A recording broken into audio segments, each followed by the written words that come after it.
គុំគោរពនឹងជំរាបសួរសម្ដេចទ្រង់អាយដាមលោកជំទាវលោកស្រីទូតសិជនដែលកំពុងតាមដានទស្សនាបណ្ដាញទូទាំងកម្ពុជា CTN ជាទីគោរពនិងជាទីមេត្រីសូមស្វាគមន៍ជាថ្មីមកកាន់កម្មវិធីផលិតផលកម្ពុជា Made in Cambodia នៅក្នុងសប្តាហ៍នេះខ្ញុំបាទសូមនាំមកជូននៅមាតិកាព័ត៌មានសំខាន់ដែលទាក់ទងទៅនឹងផលិតផលកម្ពុជាមានដូចតទៅស្រូវក្រអូបនិងអង្ករចំនួន4ផ្សេងទៀតជាប់ចំណាត់ថ្នាក់ជាស្រូវនិងអង្ករល្អផ្ដាច់គេនៅក្នុងឆ្នាំ2016នៅកម្ពុជាការបណ្ដុះបណ្ដាលផ្នែកកសិឧស្សាហកម្មចំណីអាហារនៅកម្ពុជាមានតម្រូវការខ្ពស់នៅក្នុងទីផ្សារការងារក្រសួងពាណិជ្ជកម្មនឹងជំរុញការផ្សព្វផ្សាយពីគុណភាពនៃផលិតផលខ្មែរដើម្បីឲ្យប្រជាពលរដ្ឋងាកមកប្រើប្រាស់ផលិតផលក្នុងស្រុកតំណែងជាង 90% នឹងមិនមានជាប់របាំងពន្ធគយទៀតឡើយនៅឆ្នាំ2018ក្រសួងឧស្សាហកម្មស្នើឲ្យជប៉ុនបន្តជួយផ្តល់បច្ចេកទេសនិងវគ្គបណ្ដុះបណ្ដាលលើការអភិវឌ្ឍវិស័យទឹកស្អាតនៅកម្ពុជាសម្រាប់ពេលចាប់ផ្ដើមនៅក្នុងសប្តាហ៍នេះក៏ដូចជាសប្តាហ៍កន្លងទៅដែរយើងតែងតែនាំមកនៅបទយកការថ្មីពិសេសហើយសម្រាប់បទយកការនៅក្នុងសប្តាហ៍នេះគឺស្រូវនិងអង្កររបស់ប្រទេសកម្ពុជាចំនួន4ប្រភេទទទួលបានចំណាត់ថ្នាក់ជាស្រូវនិងអង្ករល្អផ្ដាច់គេនៅក្នុងប្រទេសកម្ពុជាសម្រាប់ឆ្នាំ2016សូមអញ្ជើញតាមដានទស្សនានៅបទយកការទាំងស្រុងដូចតទៅ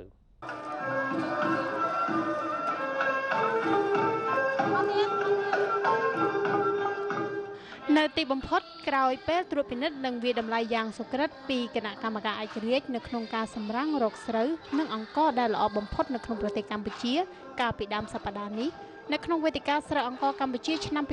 2016ស្រូវក្រអូបការរំដួលរបស់សហគមន៍កសិករសង្ហាផលនៃខេត្តបាត់ដំបងត្រូវបានគណៈកម្មការវាតម្លៃចាត់ទុកថាជាស្រូវល្អបំផុតរបស់ប្រទេសកម្ពុជានៅក្នុងឆ្នាំ2016រួមទាំងអង្កររបស់កសិករដែលបានកែច្នៃដោយក្រុមហ៊ុននៅក្នុងស្រុកចំនួន4ផ្សេងទៀតក៏បានជាប់ចំណាត់ថ្នាក់កម្ពុជានេះដែរលោកនិលសុភិបតំណាងសហគមន៍កសិករសង្ហាផលនៃខេត្តបាត់ដំបងបានសម្ដែងនូវក្តីសប្បាយរីករាយដែលពូជស្រូវផលិតនៅក្នុងសហគមន៍របស់លោកដែលមានសមាជិកចំនួន200គ្រួសារត្រូវគណៈកម្មការប្រកាសថាជាប្រភេទស្រូវក្រអូបល្អដាច់គេនៅក្នុងឆ្នាំ2016នេះឆ្នាំ2016នេះសម្រាប់ស្រូវដែលយើងជ្រើសរើសសម្រាប់GLP លេខ1ជាភេទស្រូវក្អូបអញ្ចឹងអាស្រូវក្អូបដែលយើងយកមកប្រកួតសម្រាប់ខេត្តបាត់ដំបងយើងមានប្រភេទស្រូវការរំដួលអញ្ចឹងនៅខេត្តបាត់ដំបងយើងយកមកច្រើនសហគមន៍ដែរប៉ុន្តែសម្រាប់GLP ដែលទទួលបានគឺសហគមន៍សង្ហាផលបាទជាប់លេខ1បាទមិនមែនតែស្រូវនៅក្នុងខេត្តបាត់ដំបងនោះទេដែលទទួលបានGLPនោះប្រភេទអង្ករក្រអូបរបស់ក្រុមហ៊ុន City Rice Import Export ដែលមានប្រភពចេញពីខេត្តមួយនេះក៏ត្រូវបានគេចាត់ទុកក្នុងចំណាត់ថ្នាក់អង្ករក្រអូបបំផុតរបស់ប្រទេសកម្ពុជាផងដែរលោកឡាយឈិនហួរអគ្គនាយកក្រុមហ៊ុន City Rice Import Export បានបង្ហាញនៅចំណាប់អារម្មណ៍យ៉ាងដូចនេះថាថ្ងៃនេះខ្ញុំមានសេចក្តីត្រេកអរយ៉ាងខ្លាំងដែលក្រុមហ៊ុនរបស់ខ្ញុំត្រូវបានជ្រើសរើសជាប់នៅក្នុងអង្ករដែលល្អជាងអង្ករក្រអូបប្រណិតល្អជាងគេបំផុតនៅប្រទេសកម្ពុជាហើយខ្ញុំបាទសូមថ្លែងអំណរគុណចំពោះបុគ្គលិកក្រុមហ៊ុនទាំងអស់ដែលបានខិតខំសម្រិតសម្រាំងអង្គក៏ដូចជាកសិករនៅក្នុងខេត្តបាត់ដំបងទាំងមូលដែលបានជ្រើសរើសពូជរំដួលដែលមានក្លិនក្រអូបរូបរាងល្អហើយមានរសជាតិឆ្ងាញ់ពិសាដើម្បីឲ្យជាប់ជាអង្គដែលល្អជាងគេនៅក្នុងកម្ពុជាហើយយើងសង្ឃឹមថានៅក្នុងឆ្នាំក្រោយយើងនឹងអាចឈ្នះម្ដងទៀតសម្រាប់អង្គបាត់ដំបងរីឯចំណាត់ថ្នាក់អង្គក្រអូបធម្មតាសម្រាប់ឆ្នាំនេះត្រូវបានផ្ដល់ឲ្យដល់ក្រុមហ៊ុនហុងហៀបដែលជាក្រុមហ៊ុននាំចេញអង្ករដ៏ធំមួយរបស់ប្រទេសកម្ពុជាទៅកាន់ប្រទេសចិនលោកអឹងជាវប្រធានក្រុមហ៊ុនហុងហៀប Cambodia ចំកាត់បានរៀបរាប់ថាពូជស្រូវសែនក្រអូបរបស់លោកដែលបានប្រមូលទិញពីកសិករនៅក្នុងខេត្តបាត់ដំបងពោធិ៍សាត់និងកំពង់ធំជាអង្ករដែលមានការពេញនិយមច្រើននៅក្នុងទីផ្សារនៃប្រទេសចិននិងសហគមន៍អឺរ៉ុបសែនក្អូបនេះជាអង្ករមួយដែលល្អនៅក្នុងស្រុកខ្មែរយើងដែលខាងកសិករបានដាំល្អមែនទែនហើយមួយឆ្នាំមាន3រដូវហើយ3រដូវនេះអាចរដូវជារដូវដែលល្អជាងគេអញ្ចឹងពេលនេះដែលយកមកប្រកួតជាពេលដែលល្អហើយនៅស្រុកក្រៅក៏បានទទួលស្គាល់ថាអង្គស្រុកខ្មែរជាអង្គមួយដែលល្អមែនទែន ចឹងខ្ញុំរីករាយណាស់ដែលបានជាប់បានពានរង្វាន់ហ្នឹងមិនចាញ់ខេត្តជង្រុកស្រូវដ៏ធំមួយនេះនោះទេអង្គរសគ្រាប់វែងផ្ដាច់គេដែលមានប្រភពចេញពីខេត្តព្រះវិហាររបស់ក្រុមហ៊ុន Amru Rice ក៏ត្រូវបានប្រកាសថាជាអង្គរគ្រាប់វែងល្អជាងគេនៅក្នុងប្រទេសកម្ពុជាសម្រាប់ឆ្នាំ2016នេះផងដែរលោកសុងសារ៉នអគ្គនាយកក្រុមហ៊ុននាំអង្គរចេញ Amru Rice បានចាត់ទុកថាជលភីនៅថ្ងៃនេះគឺជាមោទនភាពរបស់ប្រជាកសិករដាំស្រូវទាំងអស់នៅក្នុងខេត្តព្រះវិហារដែលបានខិតខំដាំដុះស្រូវតាមប្រព័ន្ធប្រពលវប្បកម្មដែលក្រុមហ៊ុនរបស់លោកបានបង្ហាត់បង្រៀនអស់ជាច្រើនឆ្នាំដល់សហគមន៍កសិករចំនួន13សហគមន៍ដែលបានចាប់ដៃសហការជាមួយនឹង Amru Rice ជាទូទៅខ្ញុំគិតថាយើងគួរតែលើកស្ទួយកសិករវិញដោយសារតែអ្វីដែលចេញមកគឺកសិករគាត់ដាំក្រុមហ៊ុនក៏មានទូនាទីដើម្បីបរិញ្ញាគាត់ដើម្បីកែច្នៃហើយនឹងការផលិតនាំចេញទេប៉ុន្តែបើវត្ថុធាតុដើមយើងល្អតែបាត់យើងខំកែច្នៃក៏មិនល្អដែរដូច្នេះការលើកស្ទួយបែបនេះខ្ញុំនឹងជំរុញឲ្យខ្ញុំផ្សព្វផ្សាយខេត្តព្រះវិហារទៀតជាខេត្តមួយដែលមានគុណភាពល្អមិនឲ្យចាញ់ខេត្តផ្សេងហើយនឹងលើកកម្ពស់ការនាំចេញពីខេត្តតំបន់ព្រះវិហារនេះឲ្យបានច្រើនជាងរាល់ឆ្នាំហើយក្រុមហ៊ុនយើងជោគជ័យនេះនឹងជាគេហៅជា credit មួយជាកេរ្តិ៍ឈ្មោះមួយល្អ profile មួយល្អណាស់សម្រាប់ខេត្តព្រះវិហារដើម្បីយើងជំរុញខេត្តនេះឲ្យជាខេត្តស្ដារនពលវិស័យកសិកម្មដាំដុះស្រូវនេះចំណែកឯអង្គរប្រភេទ ER 66និង ER 86ជាប្រភេទស្រូវប្រាំងដែលក្រុមហ៊ុន Signatures of Asia បានប្រមូលទិញពីកសិករយកមកកែច្នៃដើម្បីនាំចេញត្រូវបានជាប់ចំណាត់ថ្នាក់ជាប្រភេទអង្គរចំហុយល្អផ្ដាច់គេនៅក្នុងប្រទេសកម្ពុជាបន្ទាប់ពីក្រុមហ៊ុនមួយនេះបានយកអង្គរមកកែច្នៃតាមបច្ចេកទេសរបស់ខ្លួនលោកច័ន្ទពេជ្រអគ្គនាយកក្រុមហ៊ុន Signature of Asia បានពន្យល់ថាប្រភេទអង្គរចំហុយនេះគឺគេត្រូវយកស្រូវមកចំហុយឬ steam រួចសម្ងួតឲ្យស្ងួតមុននឹងយកទៅកិនទើបបានคล้ายជាអង្គរចំហុយដែលមានពណ៌លឿងខុសប្លែកពីអង្គរធម្មតាការប្រកួតប្រជែងដែលធ្វើឡើងដោយកម្មវិធី Cambodian Rice Festival នេះគឺបុណ្យស្រូវអង្គរកម្ពុជាហ្នឹងគឺទាន់តែចាប់ផ្ដើមបាន3ឆ្នាំទេឆ្នាំទី1ក្រុមហ៊ុនយើងអត់ទាន់បានទទួលជ័យលាភីលើអង្គរចំហុយទេប៉ុន្តែឆ្នាំទី1ក្រុមហ៊ុនយើងបានទទួលជ័យលាភីលើអង្គរផ្ការំដួលដែលហៅថា Premium Jasmine Rice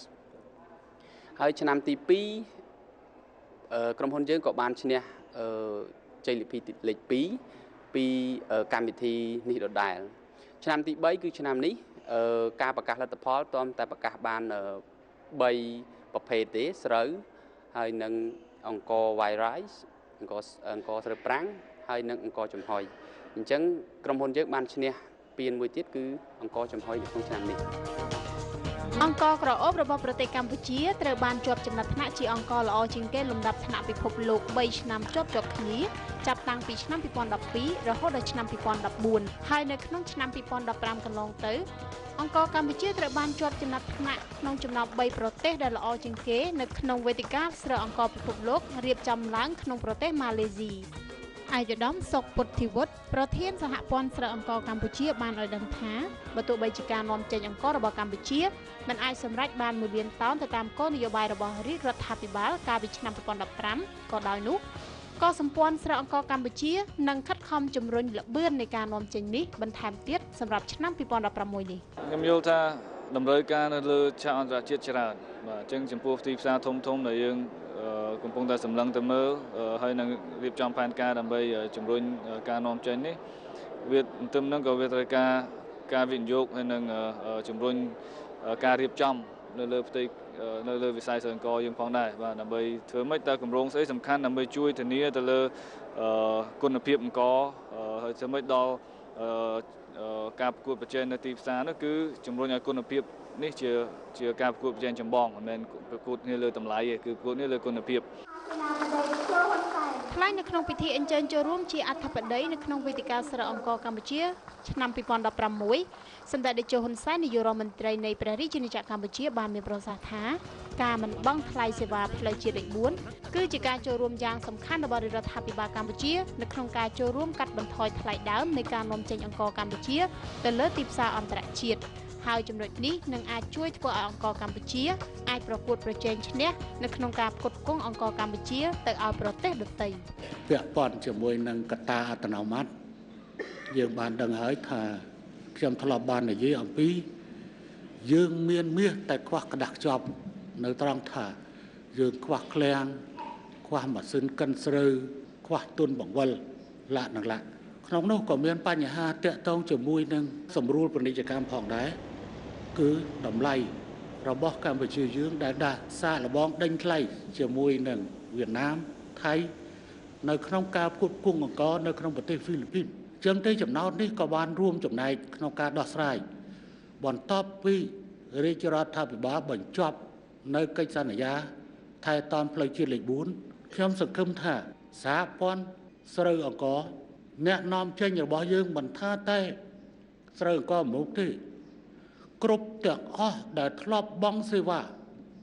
ដឹកជញ្ជូននៅតាមផ្លូវជាតិលេខ4នឹងត្រូវបានទទួលផល